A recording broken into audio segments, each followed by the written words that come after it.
sa iyong mandato na humayo. Salita mo ang sandatang baon ko, di mapapano dahil siguradong ikaw ang kaligtasan ko. Ngayon ay susunod, ngayon ay tutungo, sama-sama sa pagtawid, saan man dako mo dalhin. Di kailangang mangamba, pagkat ikaw, o Diyos, ang kasama.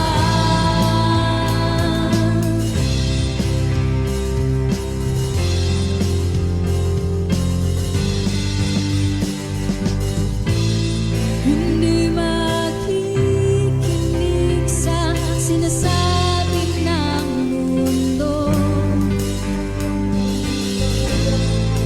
tanging ang tinig mo ang magiging gabay ko. Hindi makikinig sa sinasabi ng mundo, tanging ang tinig mo ang magiging gabay ko. Sama-sama sa pagtawid, saan man dako mo dalhin. Di kailangang mangamba, pagkat ikaw, o Diyos, sama-sama sa pagtawid, saan man dako mo dalhin. Di kailangang mangamba,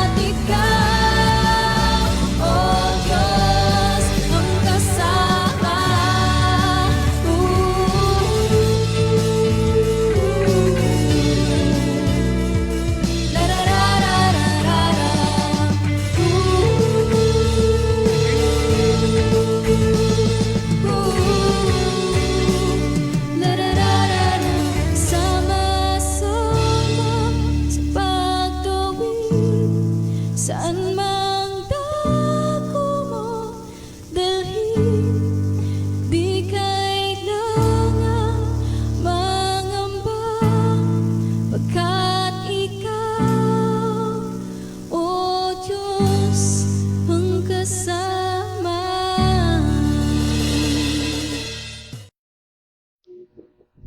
Ayan, magandang gabi po sa lahat at welcome po sa ating mga tagapakinig at tagapanood.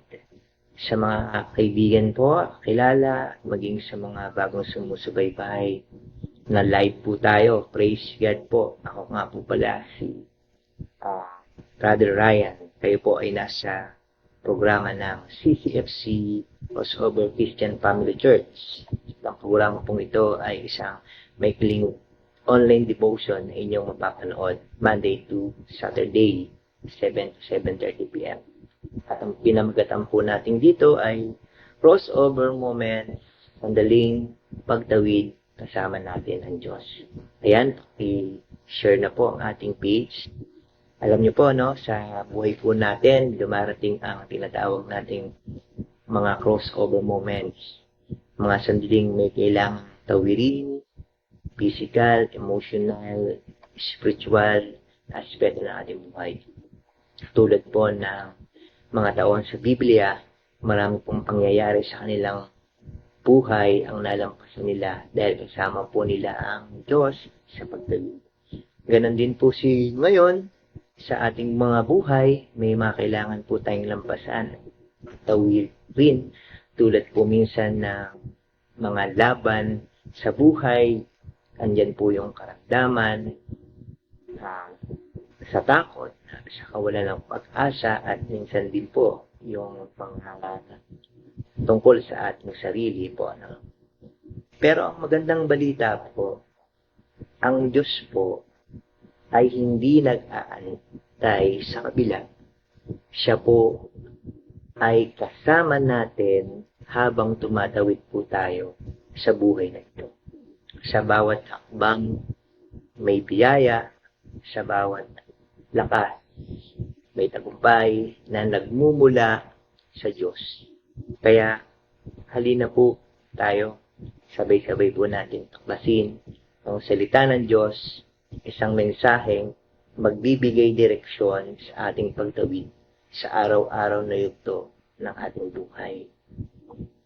Ngayong gabi po, ang pagbabahaginan po natin ay isang napakahalagang paalala po mula po sa aklat ng unang Pedro, chapter 5, verse 5 to 6. 1 Peter, chapter 5, verse 5 to 6. Ganito po ang sinasabi.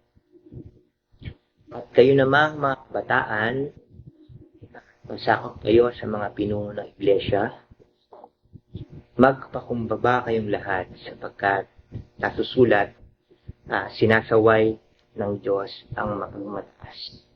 Ngunit kinalulugdan niya ang may kababaang loob.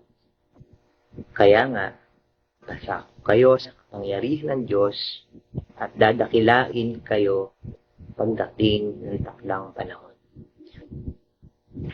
Ang tagpupong ito ay may higpit na sulat paalala ni Pedro sa mga namumunong Kristiyano o matandang elders po, no? Pinaalanan po yung mga matandang elders na namumuno, pati po yung mga yung mga kabataan po ay pinaalalahanan din ni Pedro na sila ay mamuno ng may magandang pamamahala, pangangalaga at ayusan. Dito din po, no, nagbigay din po siya ng babala na dapat manatiling malinaw ang isip kung paano pamunuan ang kawan ng Diyos. At higit sa lahat po, tinutukoy niya po dito kung bakit mahalaga ang mamuhay ng may pamumuno na kababaang loob sa isa't isa o humility. Tignan po natin, no, sa bandang taas sa chapter 5 ng 1 Peter verse 2-3. Ipinamamanhik kung alagaan ninyo ang kawang ipinagkatiwala sa inyo ng Diyos. Pamahalaan ninyo ito ng maluwag sa loob, hindi napipilitan lamang. Sapagkat iyan ang ibig ng Diyos. Gampanan ninyo ang inyong tungkulin, hindi dahil sa masakim na paghahangad na pangsariling kapakinabangan, kundi sa katuwaang maglingkod. Hindi bilang Panginoon ng inyong sasakupan, kundi bilang uliran ng inyong kawan. So yan po yung verse 2-3. Sa verse po na yan, ang paalala po ni Pedro ay sabi po dyan, no? Sabi po dyan, pamahalaan ng maluwag sa loob, hindi napipilitan. Kailangan daw po yung willingness na mamuno sa kawan ng Diyos. Yan po. At sabi po doon, gampanan ang tungkulin hindi dahil sa mas sakim na pansariling kapakinabangan, kundi sa katuwaang maglingkod. Kailangan po may yung eager to serve ay makita. Masaya ka, gusto mong ginagawa mo, hindi dahil hindi sa tao ka naglilingkod, kundi dahil naglilingkod ka sa Diyos. Ito pa po, hindi bilang Panginoon ng inyong mga nasasakupan, kundi bilang uliran ng inyong kawan. Ibig sabihin po, the example to flock to others. Yung mga English po na binanggit ko, yan po yung mga version po sa English. Na dapat po, sinabi po dyan, yung magsilbing halimbawa po sa karamihan. O set examples tayo po to others. Yan po yung ilang babala ni Pedro na dapat po taglayin at gawin sa pumumulo ng kawan ng Diyos para po mapamalaan at mapamuluan ng maayos. Sinabi nga po doon sa verse 5 to 6 at verse 5 po, may mas importante pa po na kailangan gawin ng mga namumuno ng kawan ng Diyos. Ito po yung pinaka-importante. Kailangan po ay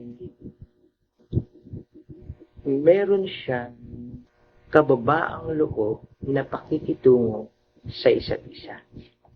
Ito po ba? Sinabi po sa verse 5, sa focus verse po natin, sinasaway ng Diyos ang mapagmataas, ngunit kinaluluguran niya ang may mababang loob. Sa ibang salin po, sa ibang salin niya po, kinamumuhian ng Diyos ang palalo at kinalulugdan niya ang mababang loob. Yung gabi po, kung tayo po ay nasa sandaling kalagayan ng mataas o pride, at hindi natin napapansin na apekto pala ito sa buhay natin, hindi man po sa pamumuno ng kawan ng Diyos, maaaring sa ibang alagayan ng buhay, kailangan po nating maintindihan, kasama po natin ang Diyos, itatawid niya po tayo sa kalagayang mapagmataas o pride tungo sa kalagayan na may kababaang loob o mapagkumbaba. Yan po. No? Di ba po, pag may mga halimbawa po na pag sinabi pong mapagmataas o pride, maaari ito po ay tulad ng halimbawa po may malaki yung project kayo at ikaw yung leader, may ka-teamwork ka, grupo kayo, tapos pinarangalan kayo sa isang entablado at ikaw yung leader, nagpapasalamat ka sa entablado, pero ang kadalasang binabanggit mo ay puro ako, mga nagawa ko, mga accomplishment ko ang naririnig sa'yo. Hindi mo sinama yung mga katim mo, hindi mo sila binanggit doon sa karangalang natanggap. Ibig sabihin yan, puro sarili mo ang tinataas mo. Isipin mo yan, kapatid, baka ikaw ay maaaring may pride na ganyan. Ano pa po ba? Inilalarawan ng iba na pagiging mayabang, mata pobre, walang pakialam sa kapwa, kakatapak na ng kapwa. O maaari din naman na sa kalagayan siya na pagiging mayaman, maalam ng sobrang alaman, gusto niya na magdesisyon o kasi dahil may kapangyarihan siya, dahil nasa posisyon siya, o katanyagan, kaya umiiral din ng mapagmataas. Minsan ganun po ang iba. Nadadala po tayo ng mga kalagayang ito. Isipin natin, kapatid, na maaaring pride yan. Yan yung pride na ilan po lamang na halimbawa. Kaya nakakatakot po na ang pinuno kung namumuno siya ng may pride ang pinaiiral niya, ay hindi po yan naangko para pamunuan ang isang bagay. Kalimutan na po niya lumingon sa kanyang pinanggalingan. Naalala ko nga po dati, mayroong mapopromote sa amin. Kasama ko po yan, tapos may leader po kami na mas mataas pa sa amin. Ayaw niya pong bitawan tong leader po na to na ayaw bitawan yung isang kasama namin dahil po promote na, pero mas mataas po kami. Kasi ayaw niya po bitawan dahil siya po yung nagturo, siya daw po dapat ang masunod kasi siya po ang nagpakahirap doon, naturuan yun. Tapos, yun nga po napansin niya po na parang nagiging nagmamataas na siya. Lagi niyang inaano yung sarili niya na ako kasi yan, ako dapat ang promote yan, ganyan. Dapat po, di ba, sa isang leader na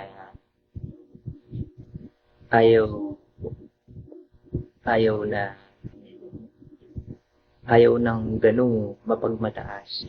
Dapat kung ikaw ay leader na nakakaintindi at kung may mas leader ka pa, sabi nga po doon ng leader ko, naalala ko na, pa tayo mong payagan na mag-promote yung ating kasama? Kasi, di ba dapat ikaw ay masaya kasi naturuan mo siya mag-promote, naturuan mo siya sa mga bagay na tulad din ang matutunan natin. Sabi pa nga niya, yan naman ay hindi natin pag-aari kasi nagsimula tayo dyan sa mababa. At pinaalala niya po na lahat tayo dito ay empleyado, kakaiba man ang ating uniforme, pero isa ang ating pagkakilanlan. Sabi niya, kaya dapat pantay-pantay tayong lahat. Doon po na paisip din ako ng mga time po na yan. Kaya dapat po talaga ang isang leader ay marunong po dun sa mas mataas sa kanya. Lalo na ito ay boss, di ba?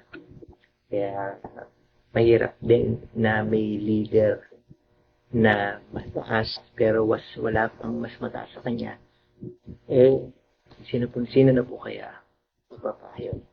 Napakahirap po siguro ng ganun. Kaya kung leader man siya sa pinakamataas, meron po siyang mga board of directors, o meron po siyang mas mababa. Yan naman po yung dapat na sa isang organisasyon. Maaaring, kung wala mas mataas sa kanya, maaaring sumangguni rin po siya dyan doon sa mga itinilagay niya na tuwang niya doon sa samahan. Kaya, yun po, naalala ko po yung programa na po doon sa pinapasukan na merong samahang natututo at nagtuturo. Kaya yun. Kaya, yan po, yung ilang halimbawa lang po na pride. Doon naman po tayo sa may kapapakon. Andyan po na dapat makita po yung paglilingkod na walang pinipiling pagsilbihan. Siyempre, dapat din po nandyan yung tawad. Kahit bilang leader, siyempre, maaaring magkamali ka, di ba? Nandun din yung magpapadaan. Siyempre, nandun din yung pagpapasako. Kahit na ikaw ay leader na mas mataas sa'yo, siyempre, nandyan yung mga